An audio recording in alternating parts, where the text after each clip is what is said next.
ஆமா மோதி தீ பிடிக்கணும். அப்படியே மோதி போய் தீ பிடிக்கணும்னு கேட்கான். சொல்ல எனக்கு 5 விரல்களுக்கும் அக்கினி வர வேண்டும் என்று கேட்க யார வரமும் எனக்கு வேண்டாம் இறைவா, அக்கினி வர மட்டும் போதும். ஆமா வந்தான்னு பகவான் பார்த்தார். என்ன பின்னாடி நடக்கதை யோசிக்காம வரம் கொடுத்தார் பகவான். கண்டிப்பா வரத்தை கொடுத்துட வேண்டியதா. வரத்தை கொடுத்து ஆமா வரத்தை கொடுக்க முன்ன என்ன கேட்கான்? என்ன கேட்ட வரம் ஏமனா நம்ம சத்தியம் பண்ணியாச்சே, பண்ணியாச்சா?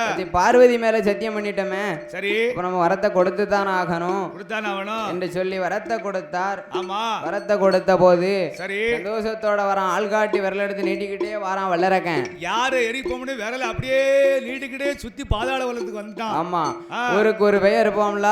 ஆமா ஊருக்கு ஒரு கடுகார பெயர் இருப்பான் நாரதன். அப்படியா? நாரதன் மகாமுனிவர் பார்த்தா என்ன அந்த அப்பா போகும்போது இரு கரத்திலும் பூவை கொண்டு போனேன்.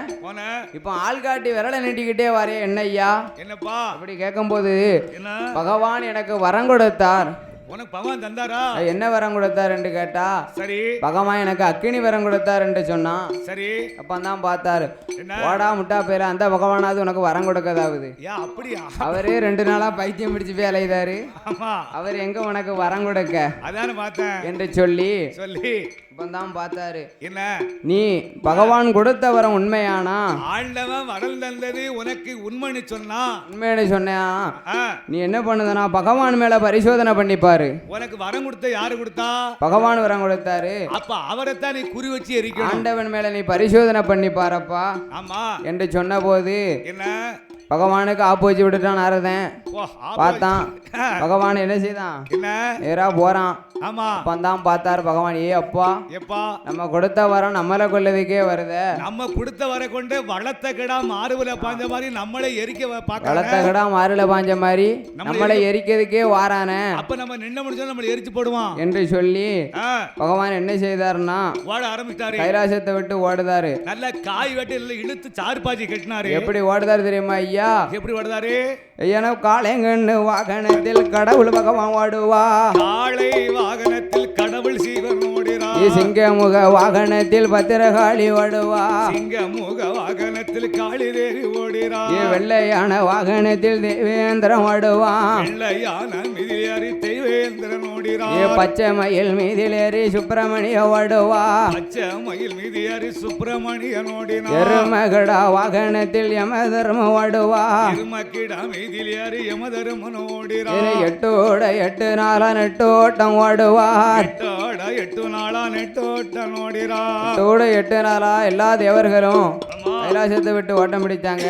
சரி பந்தான மூத்தவன் ஆதி மூலம் பார்த்தார். அல்ல விநாயக பெருமா. அப்பா என்னோட 8 வயசுக்கு இளையப்பை அந்த முருகன். அவருக்கு மட்டும் பச்சை மயில் வாகனம். அந்த முருக பெருமா மயில பறந்து ஓடுதாரு. பறந்து எனக்கு மட்டும் ஏன்பா அந்த பெரிச்சாளி வாகனம்? இந்த பெரிச்சாளி அங்கிட்டு விட மாட்டுக்கு நம்மள இங்கிட்டு விட மாட்டுக்கு. என் பேல வயிறு முன்னிலுக்க இந்த பெரிச்சாளி என்ன பின்னிலுக்க. ஆமோ இப்படியாக இருக்கும்போது எப்படி ஐயா ஓட? என்ன ஓட முடியாதா? அப்பா பெரிச்சாளி வாகனத்தை லேசா நினைக்காத. அது மூச்சு விட்ட இடமெல்லாம் 2 கபாலமாக பிரியும். வெடிக்கும் என்று சொல்ல என்று சொல்லி என்ன சொல்லுதாருன்னா என்ன உங்க அப்பா நான் இப்படி ஒரு அரச மரமாக ஆண்டவனே இப்படி அரசா வந்து பூலோகத்துல முளைத்து உங்க அம்மா இப்படி ஒரு வேப்ப மரமாக ஆதி பராசக்தி உலகத்துல வேம்பாக தோன்றி நின்று உன் தாய்மாவன் கோபாலக்கண்ண ஆலமரம் இப்படி ஒரு ஆலமரமாக என் பெருமாள் தான் இப்படி ஆலமரமா உலகத்துல வந்து நிக்காரு என்று சொல்லி புலோகத்துக்கு அனுப்பி வைத்தாங்க. சரி அப்ப புலோகத்தை கன்னிமூல கணபதியாருன்னு புலோகத்துக்கு அனுப்பி வச்சுட்டு 8 நாளா நெட்டோட்டம் ஓடுதா. 8 நாளா நெட்டோட்டம் ஓடுதா.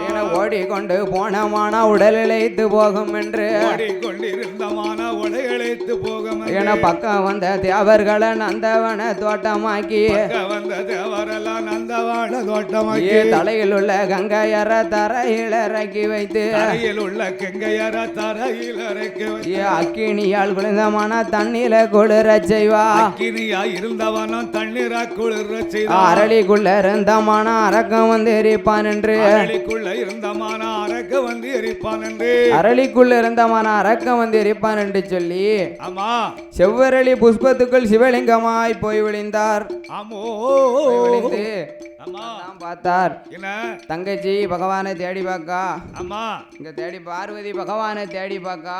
ஆண்டவனை எங்கும் கையில காங்கல. ஆண்டவனை கைலாசத்துல காணல. ஆமா எப்படி தேடுதல் தெரியுமா ஐயா? கைலாசமெல்லாம் எப்படி தேடுதா? எப்படி தேடுதா பார்வதி? என்ன பார்வதி தேடி பார்க்கா, பகவானை காணல. காணல.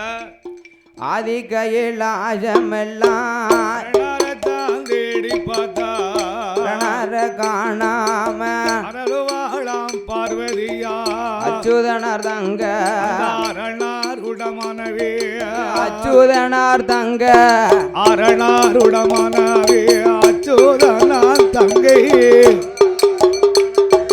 அச்சுதனார் தங்கை அரணாருடமானவே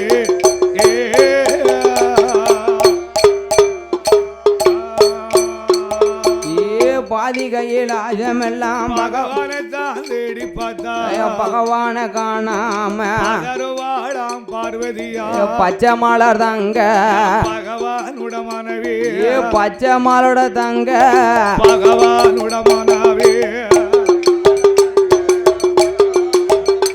அந்த பச்சை மாலும் தங்க பகவானுடமானவே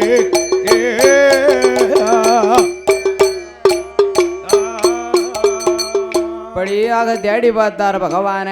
ஆண்டவனை எங்கும் காங்கல. ஆண்டவனை காங்காம யார தேடுதா? ஆமா அண்ணன் கோபாலகண்ணனை தேடுதா.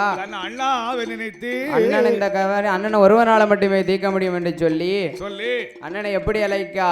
என்ன சொன்னா?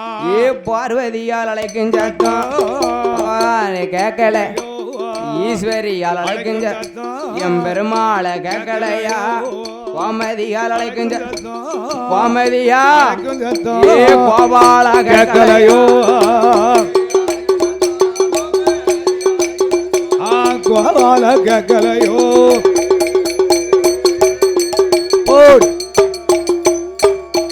இப்படியாக அழைத்த போது வந்தான் பார்த்தார். ஏ அப்பா கடல் கொந்தளிக்கு கடல் கொந்தளித்த உடனே நம்ம தங்கைக்கு ஏதோ ஆபத்து வந்துட்டு போல சரி என்று சொல்லி ஓடோடி வந்தார். கோபாலக்கண்ணன் ஓடோடி வந்து கையில வந்தாரு. என்ன செய்தார்? ஓடோடி வந்து பார்த்தார். என்ன கேட்காருனா, தங்கச்சியை வந்த உடனே ஏ அம்மா ஆண்டிய எங்க, பரதேசி எங்க, பந்தாரத்தை எங்க, ஆண்டி எங்க, பண்டாரத்தை எங்க, பரதேசி எங்க, பேயன் எங்க, பித்தன் எங்கன்னு கேட்டா என்று கேட்ட பொழுது ஏ அப்பா என்ன ஆண்டி பண்டாரம் பரதேசின்னு பேசாத, சொல்லாத. ஆண்டின்னு தெரிஞ்சிருந்தானே என்ன கட்டி கொடுத்த. இந்த அண்ணி என்னை கொடுத்து விட்ட. பண்டாரம்னு தெரிஞ்சிருந்தானே பார்வதியை கட்டி கொடுத்த. அந்த பார்வதி மனமுடித்து கொடுத்தியே அண்ணா. இப்ப பேசாதப்பா, ஆண்டி பரதேசி பண்டாரம்னு பேசாத. இப்படி என்ன பழி ஓட்டி நீ சொல்லலாமா? கல்லானாலும் கணவன், ஆமா புல்லானாலும் புருஷன். ஆமா கல்லானாலும் கலவன், புல்ல ஆனாலும் பூமா. வேலைக்கே போக மாட்டாரு. அந்த அம்மா தான் உழைச்சி அவரு கஞ்சி ஊத்துவா. அப்பவும் என் புருஷனுக்கும் காணுமா அப்படின்னுப்பா. வேலைக்கு போனா தானே 10 ரூபா கொண்டாந்து கொடுப்பாரு.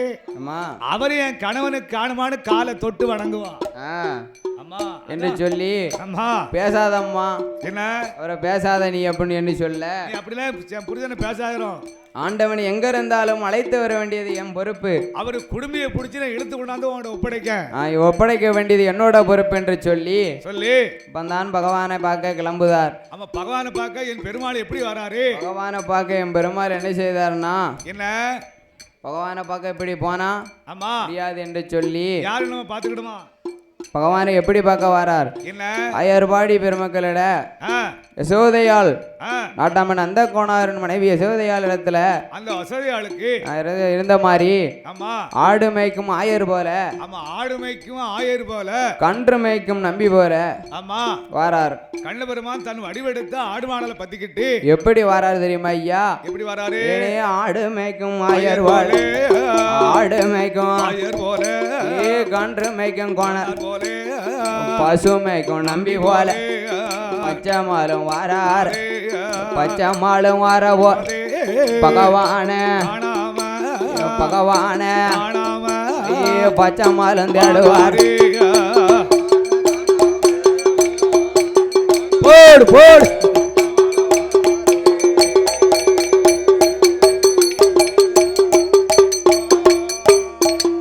பகவானை காணாம பச்சைமால் தேடி பார்க்காரு. ஆமா பகவானை பார்த்து அப்பா என்ன அப்பந்தான் பகவானை என்ன செய்தார்னா என்ன ஓடி வந்த களைப்பு தெரியாமல் இருப்பதற்காக சரி சீங்குழலை எடுத்து வாசித்தார். ஆமா சீங்குழல் என் பெருமாள் வாசித்தார்ல. சீங்குழலை எடுத்து என் பெருமாள் வாசித்த போது ஆமா அப்பந்தான் ஒரு வாசிக்கிறதுக்கு சரி சிவபெருமாள் தன்னால ஆடுதாரு. ஆமா என் பெருமாள் சீங்குழல் வாசிக்க வாசிக்க